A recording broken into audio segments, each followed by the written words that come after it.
Дали Коста Крпач бил жртва на тортура од страна на специјалното јавно обвинителство? Ова е прашањето кое го отворија одредени медиуми откако 40 годишниот Крпач, кој е еден од аболицираните од председателот Иванов, вчера беше пронајден мртов во неговиот стан.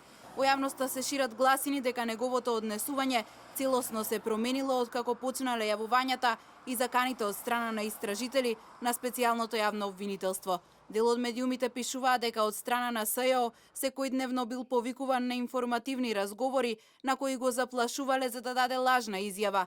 Меѓу другото се посочува и дека техничкиот министер Спасовски и специјалното обвинителство постојано му испраќале полиција во неговиот дом и го малтретирале пред неговата сопруга и дете во доцните ноќни часови. Според кажувањата на најблиските, како што пишуваат медиумите, тој постојано бил следен од непознати лица, а била следена и неговата комуникација. Поради психолошката тортура, според пишувањата, тој неколку пати посетил и психијатар и побарал помош. Од специјалното обвинителство ги демантираат ваквите наводи.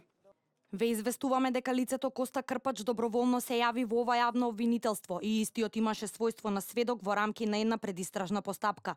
Соработката со сведокот беше безпрекорна и се работеше за исклучителна личност, така што веста за неговата смрт ги погоди сите вработени во ова јавно обвинителство. Во оваа прилика сакаме да изразиме длабоко сочувство до членовите на семејството на сега покојниот Коста Крпач.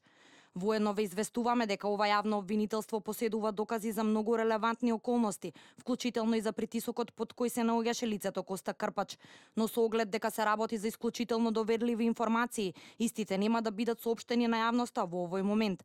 Секако доколку се јави потреба, ние сме отворени за соработка со органите на прогонот, кои ја испитуваат смртта на сега покојниот. Велат од СЈО, од ова обвинителство додаваат дека тие никогаш против Крпач не воделе кривична постапка и тој немал својство на осомничено лице и затоа додаваат нејасна е одлуката на председателот Иванов да го помилува токму ова лице.